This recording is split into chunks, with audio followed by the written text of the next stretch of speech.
Ist es möglich, psychische Probleme so gut zu verbergen, dass selbst diejenigen, die einem am nächsten stehen, nichts davon wissen, bis es zu spät ist?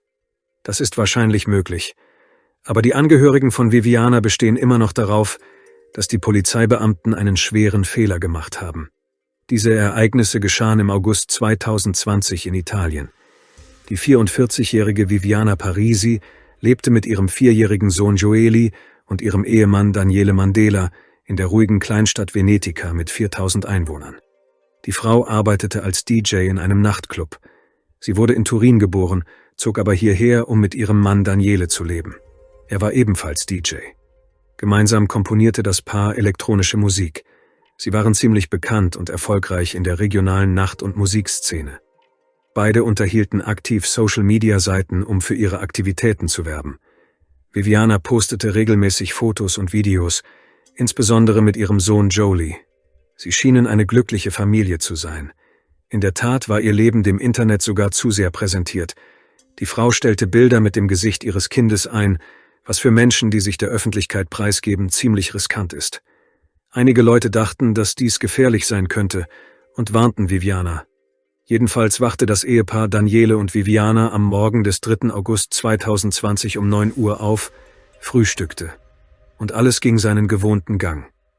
Das Ehepaar wollte zum Tonstudio fahren, um dort zu arbeiten, aber die Frau wollte erst später zu ihrem Gatten nachkommen. Sie musste zuerst mit ihrem Kind zum Werbezentrum. Dann wollte sie neue Schuhe für den Jungen kaufen. Aus diesem Grund musste Viviana ihn den ganzen Tag über während ihrer Besorgungen mitnehmen, damit das Baby unter ihrer Aufsicht blieb. Es ist wichtig zu erwähnen, dass Viviana an diesem Tag ihr Mobiltelefon zu Hause vergessen hatte. Sie kochte eine Mahlzeit und machte sich auf den Weg, um Besorgungen zu machen und dann zum Einkaufszentrum zu fahren. Die Frau und ihr Sohn verließen das Haus gegen 10 Uhr. Viviana erreichte die Mautstelle in Milazza und fuhr dann auf der Autobahn in Richtung Palermo. Am Torde-Tunnel auf der Autobahn Messina-Palermo wurde sie dann von Überwachungskameras gefilmt. Sie hatte eine Reifenpanne und prallte gegen ein Fahrzeug an einer Baustelle, in dem sich Arbeiter befanden. Es handelte sich nicht um einen schweren Unfall, da die Frau nicht sehr schnell unterwegs war. Nachdem sie den Tunnel verlassen hatte, hielt sie sofort auf dem nächstgelegenen Parkplatz an, der nur wenige Dutzend Meter von der Ausfahrt entfernt war. Hier sahen mehrere Zeugen, wie Viviana aus ihrem Opel Corsa ausstieg. Sie wurde von mehreren Personen angesprochen, die ihr Hilfe anboten, aber sie ignorierte sie einfach und flüchtete. Alle machten sich Sorgen, da das Auto sichtlich beschädigt war. Sie befürchteten, dass Viviana Hilfe brauchen könnte, aber sie konnte nicht eingeholt werden. Offensichtlich bemerkten die Zeugen, dass niemand verletzt war, sodass sie einfach weitermachten. Dennoch wurden die Ordnungskräfte gerufen. Die Polizeibeamten trafen am Tatort ein und untersuchten das Fahrzeug. Sie konnten im Innenraum keine Blutspuren oder andere Anzeichen dafür feststellen, dass der Beifahrer oder der Fahrer verletzt worden war. Im Inneren des Fahrzeugs fanden sie Geld, die Geldbörse einer Frau und 2 Krankenscheine auf dem Armaturenbrett. Doch weder Viviana noch Jolie waren zu finden. Es verging einige Zeit, aber sie kehrte nicht mit dem Jungen zurück. Während dieser Zeit wartete ihr Ehemann im Studio auf die Ankunft seiner Frau und seines Sohnes von ihrer Reise. Er versuchte vergeblich, sie auf ihrem Handy anzurufen und hinterließ mehrere Sprachnachrichten, die von der Frau nie abgehört wurden, da sie ihr Handy zu Hause gelassen hatte. Sie tauchte auch am Abend nicht auf. Zu diesem Zeitpunkt war die ganze Familie bereits beunruhigt über das, was geschehen war.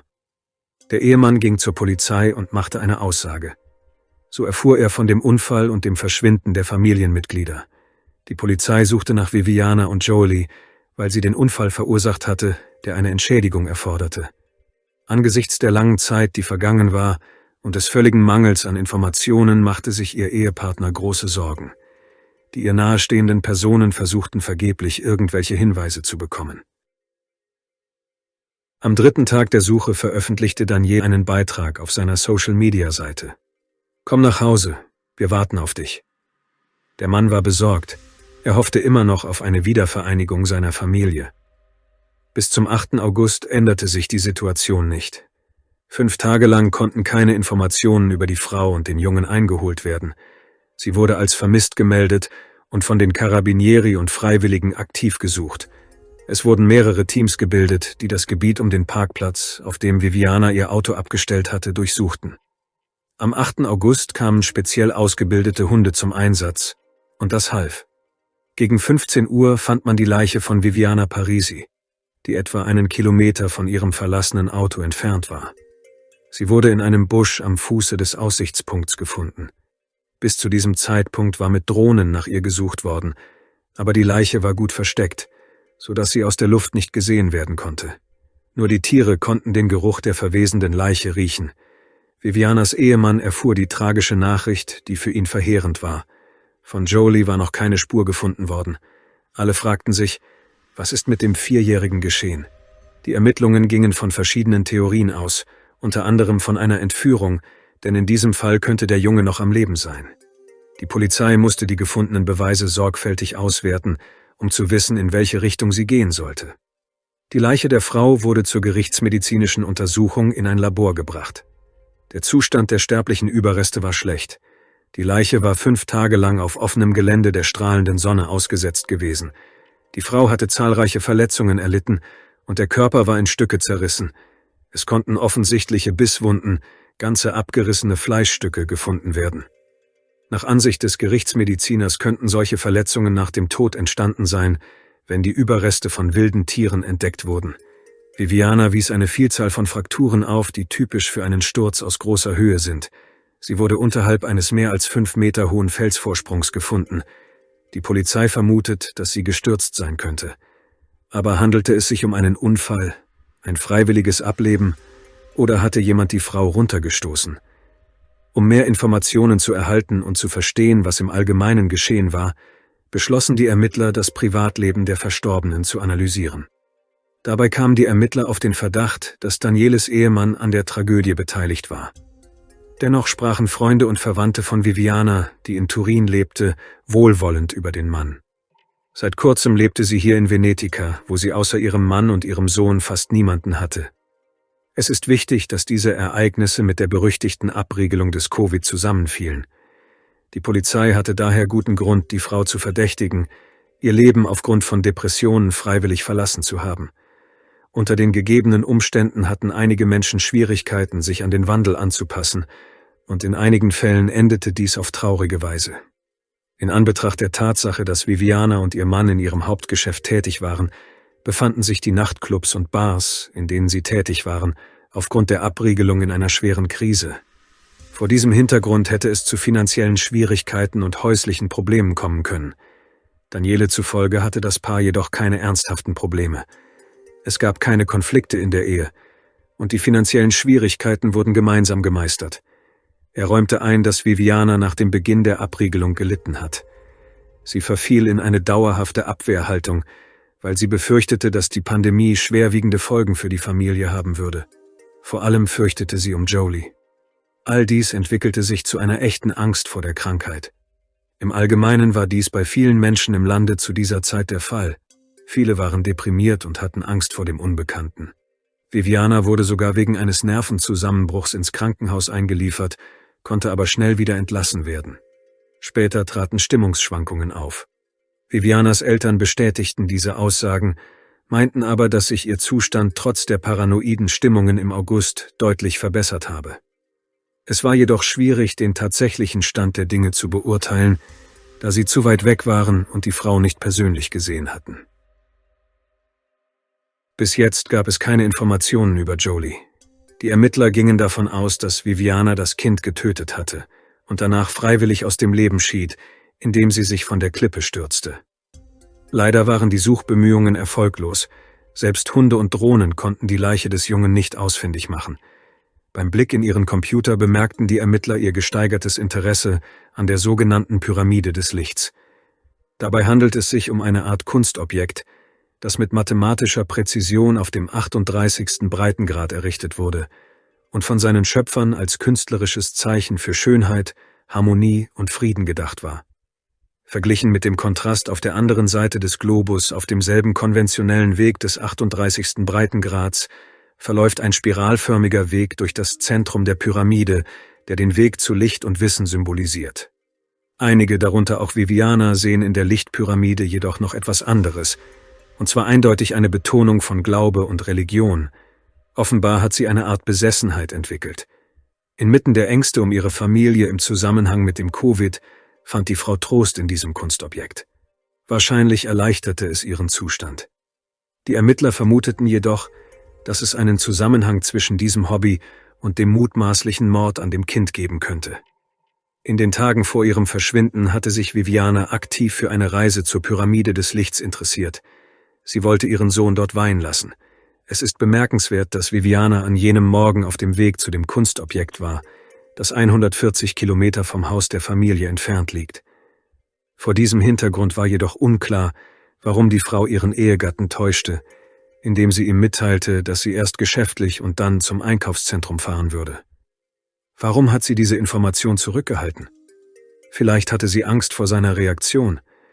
Die Ermittler vermuteten ein anderes Szenario, nämlich dass Vivianas Ehemann gelogen haben könnte. Dann könnte sie über seine wahrscheinliche Beteiligung an dem Vorfall sprechen. Es ist möglich, dass sie einfach nur ihre Privatsphäre schützen wollte, denn die letzten Beiträge auf ihrer Seite in den sozialen Netzwerken waren Reflexionen über Einsamkeit und die damit verbundenen Erfahrungen. Vielleicht wollte sie auch nicht, dass ihr Mann von ihrer spirituellen Suche erfährt. Vor diesem Hintergrund hätten die Dinge auch ganz friedlich sein können. Wenn Viviana beispielsweise Jolie in ihre spirituelle Sichtweise einführen wollte, verstieß das nicht gegen die Gewohnheiten der Frau, denn sie nahm den Jungen immer mit, wohin sie ging. Bei dem Versuch, die Ernsthaftigkeit von Vivianas religiöser Einstellung zu verstehen, entdeckten die Ermittler, dass sie in den letzten Monaten einige seltsame Dinge getan hatte. Die Frau wandte sich immer häufiger der Heiligen Schrift zu und versuchte offenbar, ein Ventil für ihre Angst zu finden. Immer häufiger wurde sie an öffentlichen Plätzen mit einer Bibel in der Hand gesehen.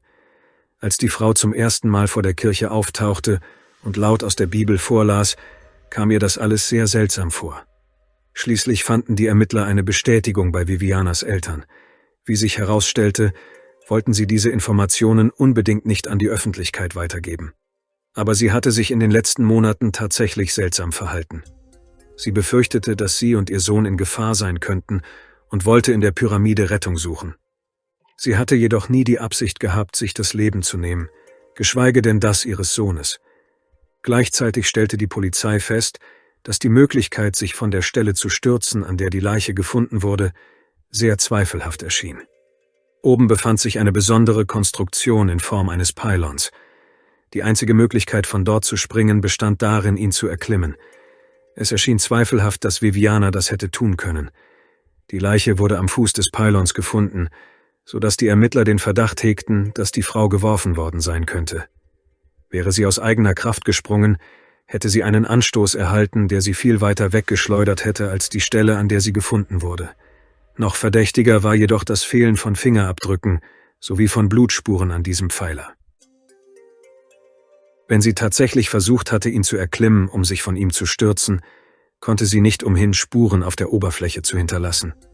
Außerdem schien eine Höhe von nur 5 Metern für eine Frau nicht groß genug zu sein, um sich so viele Brüche zuzuziehen.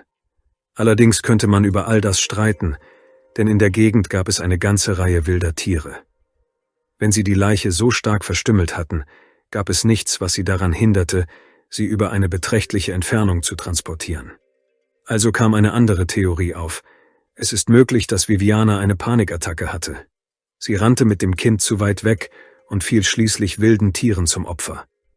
Während dieser Zeit waren die Meinungen der von der Polizei befragten Zeugen über das Verhalten der Frau auf dem Parkplatz geteilt. Einige beharrten darauf, dass sie das Kind in den Armen der Mutter gesehen hätten. Andere behaupteten, sie sei allein aus dem Auto gestiegen und habe nichts und niemanden bei sich gehabt. Es gab auch Augenzeugen, die eine große Tasche in ihren Händen sahen. Das ältere Ehepaar behauptete, als das Auto auf dem Parkplatz anhielt, seien 2 Personen auf die Frau zugegangen und hätten versucht, ihr zu helfen. Sie bewegten sich mit ihr durch das Gebüsch, aus dem sie nicht mehr zurückkehrte. Die Polizei gab über die Medien eine Warnung heraus. Sie forderte die beiden Männer auf, sich bei der Polizei zu melden, damit sie ihre Version der Ereignisse schildern konnten. Sie galten als wichtige Zeugen, die Licht in das Geheimnis von Vivianas Tod bringen konnten. Außerdem waren sie die einzigen, die zuverlässig bestätigen konnten, ob die Frau ein Kind bei sich hatte. Die Ermittler sammelten Informationen aus allen möglichen Quellen. Da an der Leiche Bisswunden von großen Tieren gefunden wurden, hörten sie sich auch bei den örtlichen Hundebesitzern um. Es stellte sich heraus, dass in der Nähe mehrere Personen wohnten, die Hunde hielten. Sie alle wurden kontaktiert, aber niemand konnte wertvolle Informationen liefern. Parallel dazu rekonstruierten die Ermittler in mühevoller Kleinarbeit die Chronologie der Ereignisse an jenem verhängnisvollen Morgen und verfolgten die Spur von Viviana auf dem Videomaterial der Überwachungskameras. Die Polizeibeamten konnten den Weg, den die Frau und das Kind auf der Autobahn zurücklegten, weitgehend nachvollziehen. Dabei fiel ihnen ein Detail auf. Als sie an der Mautstelle auf der Autobahn ankam, sagte sie, sie habe kein Geld. Daher wurde ihr eine Zahlung auf Kredit angeboten. Sie hatte jedoch eindeutig Geld, Bargeld und Kreditkarten bei sich, die sie zum Bezahlen hätte verwenden können, da sie einkaufen gehen wollte. Die Ermittler fanden dieses Verhalten von Viviana merkwürdig. Nachdem sie den Ort durchfahren hatte, wurde sie in einem nahegelegenen Vorort an einer Tankstelle gefunden. Wie sich herausstellte, hatte sie einen großen Umweg, bis zu 70 Kilometer gemacht, um hier zu tanken. Dies erschien auch sehr merkwürdig, da es auf dem Weg mehrere andere Tankstellen gab, die man hätte nutzen können. Viviana hatte jedoch keine Probleme, das Benzin zu bezahlen. Sie zahlte bar, anders als an der Kontrollstelle. Die wertvollste Information für die Ermittlungen war jedoch die Tatsache, dass Jolie an dieser Tankstelle noch mit seiner Mutter im Auto saß. Er war am Leben und wohlauf. Alles schien ganz normal zu sein, so der Tankstellenangestellte. Nur 10 Minuten später ereignete sich ein ähnlicher Unfall. Das Schicksal des Babys war jedoch unbekannt. Die Polizei vermutete, dass es durch den Aufprall auf der Straße verletzt worden sein könnte. Obwohl es nicht schwerwiegend zu sein schien, hätte der Junge verletzt werden und sterben können. Als Viviana anhielt und feststellte, dass ihm nicht mehr geholfen werden konnte, entschloss sie sich möglicherweise freiwillig zu sterben, indem sie ihn in die Arme nahm und davonlief. Diese Hypothese hielt sich jedoch nicht lange, denn im Inneren ihres Autos gab es kein Blut und keine Spuren eines Traumas, was im Falle des schwer verletzten Jungen unmöglich war. Nachdem diese Version verworfen worden war, wandten sich die Ermittler einer anderen Hypothese zu. Demnach könnte Daniele ein grausamer Manipulator oder ein häuslicher Tyrann gewesen sein, sodass Mutter und Sohn einfach beschlossen, vor ihm wegzulaufen. Es wurde angenommen, dass sie die Reise als Gelegenheit sah, das Kind zu nehmen und dann gemeinsam vor ihrem gefährlichen Partner zu fliehen. Doch er konnte sie finden und sie zur Vernunft bringen. Diese Möglichkeit wurde jedoch schnell verworfen, da Daniele ein Alibi hatte. Während der Zeit, in der er in dem Studio arbeitete, wurde er von vielen Personen gesehen. Dies wurde durch die Aufnahmen der Überwachungskameras im Studio bestätigt. Im Allgemeinen wurde der Mann als freundlicher, angenehmer Mensch beschrieben. Niemand glaubte, dass er ein Missbrauchstäter sein könnte. Die seltsamen Umstände des Vorfalls machten die Ermittler sehr nervös. Es war notwendig, die Leiche des Jungen zu finden, um zu verstehen, was wirklich geschehen war. Die Sprachnachricht auf Vivianas Telefon, die ihr Ehemann hinterlassen hatte, warf besondere Fragen auf. Als die Frau gesucht wurde, war ihr Ehemann nicht in der Lage, sie zu erreichen. Er hinterließ eine Sprachaufnahme, mit der er seine Frau beruhigen wollte. Er sagte wortwörtlich: „Mach dir keine Sorgen, es ist nichts passiert. Sie werden dir nichts antun." Es schien, als wolle er die Frau nach einem Vorfall beruhigen. Die ganze Sache sah verdächtig aus. Natürlich vermuteten die Ermittler, dass das alles mit Jolie zusammenhängen könnte. Man dachte, dass diese kurze Sprachaufnahme ein wertvoller Hinweis darauf sein könnte, was genau Viviana zu dieser Entscheidung getrieben hatte. Daniele behauptete jedoch, er habe einfach Angst um seine Frau und sein Baby und wollte sie beruhigen. Das Telefon seiner Frau war zu Hause geblieben und sie konnte ihn nicht erreichen, um ihm zu sagen, was wirklich passiert war. Es war also nur eine Spekulation seinerseits, dass etwas schiefgelaufen war. Wie die Ermittler glaubten, hatte er ihnen keine vernünftige Erklärung für seine Worte oder wertvolle Informationen geliefert, sodass auch diese Ermittlungslinie ins Leere lief. Aber es schien, dass der Witwer mehr wusste, als er sagte. Trotz des energischen Widerstands von Vivianas Familie wurde es für die Ermittler immer offensichtlicher, dass sie in den letzten Monaten unter schweren Panikattacken und Paranoia gelitten hatte, die auf psychische Probleme zurückzuführen waren. Es wurden ihr sogar Medikamente verschrieben und sie wurde behandelt. Es konnte jedoch keine Bestätigung dafür gefunden werden, dass sie sich tatsächlich einer Behandlung unterzogen hatte. Wiederum widerwillig berichtete ihr Ehemann, dass Viviana die vom Psychiater verschriebenen Medikamente wahrscheinlich nicht genommen habe. Daniele zufolge vertraute sie nur den Medikamenten, derer sie sich sicher war, und was der letzte Arzt verschrieben hatte, bezeichnete sie als Gift und weigerte sich, sie einzunehmen. So wurde das Bild immer beängstigender. Viviana war in einem unzureichenden Zustand allein mit einem 4-jährigen Kind. Sie hätte einen Anfall bekommen und alles Mögliche tun können. Viviana war eindeutig eine Gefahr für ihn und für sich selbst. Doch die Menschen, die ihr am nächsten standen, taten einfach so, als sei alles in Ordnung. Wahrscheinlich lief es auf einen freiwilligen Rückzug aus dem Leben hinaus. Es war offensichtlich, dass auch mit Jolie etwas Schlimmes passiert war. Am 16. August kamen schließlich genau die beiden Zeugen, die über die Medien angesprochen worden waren, auf die Polizeiwache. Wie sich herausstellte, handelte es sich um ein Ehepaar, das keine Ahnung von Vivianas Tod hatte, da sie auf den im Fernsehen verbreiteten Bildern einfach nicht erkannten. Sie erhielten jedoch die Information, dass sie von der Polizei gesucht wurden. Das Paar ließ die Umstände der Begegnung auf dem Parkplatz aufklären.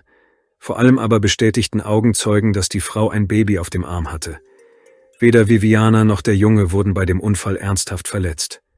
Zumindest haben die Zeugen nichts Verdächtiges bemerkt. Es gab keine Schürfwunden, Prellungen oder Blut. Das Kind befand sich ihren Aussagen zufolge in Vivianas Armen in aufrechter Position und war bei Bewusstsein. Nur das Verhalten der Mutter schien seltsam. Es schien, als hätte sie das Baby nicht einfach hochgehoben und wäre irgendwo hingegangen. Demnach sah alles so aus, als hätte sie Panik oder Angst vor etwas, als würde sie vor jemandem oder etwas davonlaufen. Sie hielt Jolie fest, als ob er in Gefahr wäre. Als die Frau durch das Gebüsch rannte, liefen ihr die beiden hinterher. Sie waren sich sicher, dass etwas nicht stimmte und die Mutter und das Kind Hilfe brauchten. Aber sie riss sich schnell von ihnen los und verschwand hinter der dichten Vegetation, sodass sie nicht gesehen werden konnte. Viviana reagierte nicht auf die Rufe, sodass sie 15 Minuten nach der Begegnung die Suche nach ihr einstellten. Das Schicksal von Mutter und Kind blieb unbekannt, bis ihre Leiche gefunden wurde. Auch 15 Tage nach dem Verschwinden des Jungen konnte keine Spur gefunden werden. Allerdings fielen der Polizei in regelmäßigen Abständen wertvolle Informationen in die Hände. So gelang es ihnen zum Beispiel, ein ärztliches Attest vom 17. März zu finden. Wie sich herausstellte, handelt es sich dabei um die Schlussfolgerung eines Psychiaters über Vivianas Zustand. Sie hatte einen psychischen Zusammenbruch aufgrund von Paranoia, der sogenannten mystischen Krise. Das Wesen dieses Zustands besteht darin, dass eine Person von Wahnvorstellungen beherrscht wird. Sie erfülle eine göttliche Mission auf der Erde. All dies wurde als paranoide Wahnvorstellungen betrachtet. Viviana war noch zurechnungsfähig und konnte logisch denken, aber ihre Wahrnehmung war durch ihre irrigen Überzeugungen eindeutig verzerrt. All dies passte gut zu den Geschichten über die Angst und die Besessenheit von der Pyramide des Lichts sowie über die Angst um ihre Angehörigen aufgrund der Pandemie. Es erklärte auch die Bibellesepossen außerhalb der Kirche, die Art von Vorfällen, über die alle Verwandten Stillschweigen bewahren. Verschärft wurde die Situation durch Danieles Nebenjob. Er war damals nicht nur DJ, sondern auch Fahrer eines privaten Mietwagens. Als die finanziellen Schwierigkeiten begannen, benutzte er einen Kleinbus, um Kunden zu transportieren, auch zum Friedhof. In der Zeit der Pandemie und ihrer Folgen hatte er viel zu tun. Diese Arbeit war jedoch mit einem hohen Risiko verbunden, mit infizierten Menschen in Kontakt zu kommen. All dies mag zu Vivianas Ängsten um sich und ihren Sohn beigetragen haben. Am 19. August beschloss Daniele unerwartet, sich an der Suche nach seinem Sohn zu beteiligen. Er betonte, dass die Unfähigkeit der Behörden, den Jungen zu finden und sein Schicksal zu bestimmen, ihn wütend mache. Der Witwer stellte ein Team von Freiwilligen zusammen, das sich hauptsächlich aus Freunden und Bekannten seiner Frau zusammensetzte. Erstaunlicherweise fanden sie noch am selben Abend, nachdem sie die Gegend um den Fundort der Frauenleiche abgesucht hatten, die Leiche des kleinen Jolie. Seit dem Verschwinden von Mutter und Sohn hatte einer der Freiwilligen die skelettierten Überreste des Jungen entdeckt. Durch die Identifizierung anhand von Zahnunterlagen konnte bestätigt werden, dass es sich um Jolie handelte. Seine Überreste waren eindeutig vorher von wilden Tieren entdeckt worden. Seine Leiche war von den Tieren zerfetzt worden. Das Baby wurde 700 Meter von seiner Mutter entfernt gefunden. Leider war es unmöglich, genau zu verstehen, was mit ihm geschehen war. Der Zustand der Überreste war mehr als beklagenswert. Der Körper war nicht nur skelettiert, sondern es fehlten auch einige der Knochen. Offenbar waren sie von wilden Tieren verstreut worden. Leider trug auch der Fund der Leiche nicht dazu bei, der Lösung der Tragödie näher zu kommen. Nach Ansicht des Witwers zeigte dies jedoch, dass die Polizeibeamten ihre Arbeit nachlässig verrichteten. Er verstehe nicht, warum sie die Leiche überhaupt nicht gefunden hatten, denn zu diesem Zeitpunkt habe sie bereits einen Geruch ausgestrahlt, den auch speziell ausgebildete Tiere hätten wahrnehmen müssen. Die Ermittler gingen immer noch von der Theorie aus, dass Viviana ihren Sohn getötet hatte. Es war schwierig, die Handlungsabläufe einer psychisch kranken Mutter zu bestimmen. Schließlich könnten sich die Frau und ihr Sohn auch einfach verlaufen haben, sie könnte den Jungen verloren haben und, da sie ihn nicht fand, beschlossen haben, selbst zu begehen. Und das Kind wurde dann von Tieren angegriffen. Während der Gerichtsmediziner vergeblich versuchte, Informationen zu erhalten, wurde ein weiterer Umstand bekannt. Es stellte sich heraus, dass Viviana bereits Ende Juni versucht hatte, freiwillig aus dem Leben zu scheiden. Sie hatte 8 Tabletten eines verschriebenen Medikaments getrunken, was um ein Vielfaches höher war als die zu einnehmende Menge. Und bis zu diesem Zeitpunkt hatte die Frau diese Tabletten nie eingenommen, da sie als Gift bezeichnete. Danach wurde das Schweigen ihrer Angehörigen als noch verdächtiger empfunden. Zumindest Vivianas Ehemann wusste ganz offensichtlich von ihrem desolaten Zustand. Dennoch zeigte er nicht einmal angemessene Anteilnahme an seiner Frau und ihrem Zustand. Schließlich fanden die Ermittler heraus, dass der Ehemann kurz vor seinem Verschwinden begonnen hatte, mit einem Scheidungsanwalt zu kommunizieren. Viviana erfuhr, dass er sich von ihr scheiden lassen wollte. Könnte dies sie ermutigt haben, die Grenze zu überschreiten? Leider hat die Autopsie nie ergeben, wie der Junge gestorben ist. Um herauszufinden, warum die Familie so verzweifelt versuchte, Informationen über die Krankheit der Mutter zu verbergen, wurde eine Abhöraktion bei allen Familienmitgliedern eingeleitet. Überraschenderweise war niemand mit der Version des freiwilligen Ablebens einverstanden. Es wurde nichts Verdächtiges besprochen. Allem Anschein nach war die Krankheit der Frau außer Kontrolle geraten, und ihre Familie hatte das Ausmaß der Bedrohung einfach unterschätzt. Sie waren in erster Linie um den Ruf der Familie besorgt. Sie wollten unangenehme Gerüchte vermeiden. Doch die Verwandten und der Ehemann waren mit dieser Version nicht einverstanden. Sie beharrten darauf, dass die Polizei bei ihrer Suche nachlässig war und es sogar versäumte, die Leiche des Kindes schnell zu finden, obwohl sie noch einige Antworten liefern könnte. Sie wiederholten immer wieder, dass Viviana sich nicht selbst das Leben genommen und ihren geliebten Sohn massakriert haben könne, stimmten aber zu, dass die Frau Probleme in ihrem Kopf hatte. Kürzlich hatten sie sogar geplant, sie zu einem Exorzisten zu bringen, um ihr die Dämonen auszutreiben. Die ihr Nahestehenden glaubten jedoch, dass eine dritte Person beteiligt war, die die Frau verfolgte, sie in einer verlassenen Gegend einholte und sie und das Kind tötete. Seltsam war jedoch, dass keiner der Zeugen die Verfolger gesehen hatte. Außerdem hätte Viviana die Zeugen um Hilfe bitten können, aber sie lief einfach weg. Was hat sie in diese Gegend gelockt? Für die Staatsanwaltschaft ist nun klar, dass die Verwandten der Toten die Krankheit bis zum letzten Moment einfach geleugnet haben. So oder so haben die Ermittler beschlossen, den Fall abzuschließen und in die Archive zu geben. Die Familie von Viviana hat sich offen gegen diese Entwicklung ausgesprochen, aber das hat nicht dazu beigetragen, die Ermittlungen wieder aufzunehmen. Die Behörden sind sich sicher, dass die Mutter nach dem Unfall Angst bekam, dass jemand sie verfolgte und mit ihrem Sohn weglief. Dann kam es entweder zu einem Unfall oder die Frau hat ihren Sohn erwürgt und freiwillig aus dem Leben geschieden war. Ob dies tatsächlich der Fall war oder ob es sich um einen bizarren, von einem Dritten inszenierten Nachmord handelt, bleibt ein Rätsel. Vivianas Ehemann Daniele sucht weiterhin nach der Wahrheit, da er glaubt, dass seine Frau nicht freiwillig aus dem Leben geschieden war und ihrem Sohn nichts angetan haben kann.